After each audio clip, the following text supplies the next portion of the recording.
আজকে আমি কথা বলবো বাংলাদেশ মায়ের দোয়া ক্রিকেট টিম, বাংলাদেশের মানুষের ইমোশন নিয়ে খেলা ক্রিকেট টিম, আর বাংলাদেশের মানে বহির্বিশ্বে বিনোদন দিয়া ক্রিকেট টিম পাপন দা ক্রিকেট একাদশ টিমের নিয়ে। তো আমি আজকের ম্যাচের কথা বলি। আজকে বাংলাদেশ টিমের একটা সেমিফাইনালে যাওয়ার সুযোগ ছিল এবং সেটা খুবই সহজ করে দিয়েছে বাংলাদেশের বোলাররা।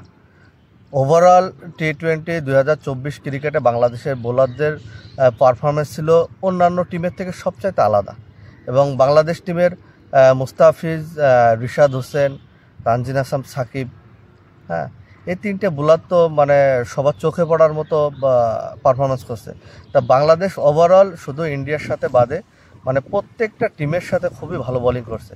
সেই ক্ষেত্রে আমি বাংলাদেশ টিমের ব্যাটসম্যানদের কথা বলবো। আমাদের টপ 5 যে ব্যাটসম্যান আছে 2024 সালের মানে ইয়েটা দেখা গেলে যে স্ট্রাইক রেট নেপালেরও টপ 5-এ স্ট্রাইক রেট আমাদের বাংলাদেশের টপ 5 থেকে অনেক বেটার।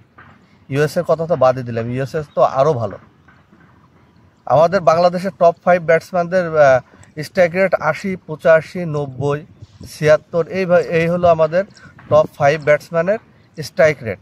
তাই একটা টি-20 খেলায় যদি একটা দেশের টপ 5-এর স্ট্রাইক রেট থাকে আপনার আন্ডার 100, মানে 90, 95, 80 যদি থাকে, তাহলে সেই টিমের টি-20 খেলার দরকার কি। আজকের ম্যাচের কথা বলি। আমার কাছে কথা হলো বাংলাদেশ যদি 90, 70, 80 বা 50 রানে অল আউট হয়ে যাইতো 12 ওভারের আগে, তো আমি খুশি হতাম। আজকে প্রথম আমার মাহমুদুল্লাহর ব্যাটিং দেখে আমার রাগ হয়েছে। মাহমুদুল্লাহ যে টাইমে নামছে তার উচিত ছিল অ্যাগ্রেসিভ খেলা, ও এসে ডিফেন্সিভ করে।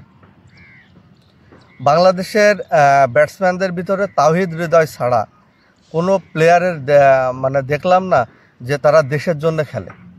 আজকেও আমার তাওহিদ হৃদয়ের নেমে যে ও কয়টা শট করছে, আগে আউট হয়ে গেছে, এটা আমি খুশি।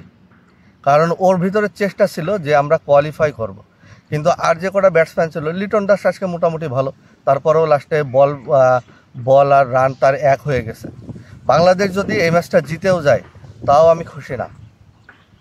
বাংলাদেশ যদি ম্যাচটা জিতেও যায় তাও আমি খুশি না। কারণ একটা টিম যেখানে কোয়ালিফাই করতে যাচ্ছে সেখানে যদি তারা টি-20 খেলতে যে অ্যাগ্রেসিভ ব্যাটিং না করে, হয় জয় নাই ক্ষয়। বাংলায় একটা কথা আছে, হয় জয় নাই তো ক্ষয়। তা আমরা যদি 50-60 রানেও অল আউট হয়ে যেতাম, আমার কোনো আফসোস ছিল না। আমরা 50-60 রানেও অল আউট হয়ে যাই, আমরা কোয়ালিফাই করতে পারিনি, সেটা ঠিক আছে। কিন্তু আমরা একটা ম্যাচ জিতে, আমাদের যেখানে সুযোগ ছিল 12.1 ওভারে আমাদের ম্যাচটা জেতার সুযোগ কিন্তু ছিল। প্রথম থেকে রান কিন্তু ভালোই ছিল। আমরা যদি সব ব্যাটসম্যানরা চেষ্টা করতাম তো আমরা হয়তো এটা কোয়ালিফাই করতে পারতাম। আমরা যে কোয়ালিফাই করছি সুপার 8-এ, আপনারা বোলিংদের পারফরমেন্স দেখেন। ওরা প্রত্যেকটা টিমের 110, 15, 20, 25 রানের মধ্যে বুক করে দিয়েছে। আমাদের সেই রান করতে যে পাশার লাল সুতো, বোঝেন বাংলা ভাষা, পাশার লাল সুতো বের হয়ে গেছে। তারপর আমাদের টপ 5 তো কিছুই করতে পারেনি। ওই মাহমুদুল্লাহ রিয়াদ আর নয়তো বা সাকিব আল হাসান, নয় তাওহিদ হৃদয়, এই হলো 3টে ব্যাটসম্যান বাংলাদেশ ক্রিকেট টিমের। এই হলো 3টে ব্যাটসম্যান। আর আমাদের লর্ড শান্ত ওরে ক্যাপ্টেন্সি মানে কোন দিক থেকে দেওয়া পসিবল ক্যাপ্টেন্সি আমাদের বাংলাদেশ মানে পাপন দা ক্রিকেট একাদশ। আমাদের তো বাংলাদেশ ক্রিকেট টিম বলে, কারণ বাংলাদেশ ক্রিকেট টিম হলে বাংলাদেশের জন্য এই টিমটা হতো। এটা হলো পাপন দা ক্রিকেট একাদশ, মায়ের দোয়া ক্রিকেট একাডেমি। যদি পাপনদের নির্দেশনায় এই টিম চলে তাহলে তো বাংলাদেশ টিম নিয়ে ওদের খেলার কোনো যুক্তি নাই। এই যে এত টাকা, স্পন্সর, এগুলো সব অমানুষ করে দিয়েছে। আপনার নেক্সট লেভেলের প্লেয়ার কারা খেলবে এই ক্রিকেট টিমে? এই যে রিয়াদ, সাকিব তো বেরোয় যাবে, কারা খেলবে?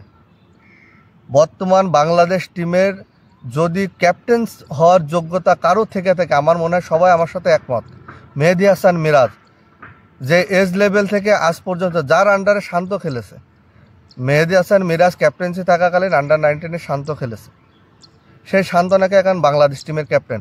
বা ক্যাপ্টেন্সি হইতে গেলে মাথায় কিছু থাকতে হয়। শান্ত ওয়ানডে টেস্টে মোটামুটি ভালো ব্যাটসম্যান বর্তমান বাংলাদেশে। টি-20-তে শান্ত চলে না। এই টিমে তামিম ইকবাল, মুশফিকুর রহিম, মেহেদী হাসান মিরাজ, এই 3টে প্লেয়ারের খুবই দরকার ছিল। আপনারা দেশে রিপ্রেজেন্ট করতে যাচ্ছেন, এখানে তো ভাই অহংকার, হিংসা, বিদ্বেষ কিছু নাই। মেহেদী হাসান মিরাজকে আপনারা কেন বাদ দিলেন? T20 2024 বিশ্বকাপে আপনারা মেহেদী হাসান মিরাজকে কেন বাদ দিলেন? আপনার যে তানভীর ইসলাম, ওকে কেন খেলাইলেন? ওর জায়গায় কি মেহেদী হাসান মিরাজকে নেওয়া যাইতো না?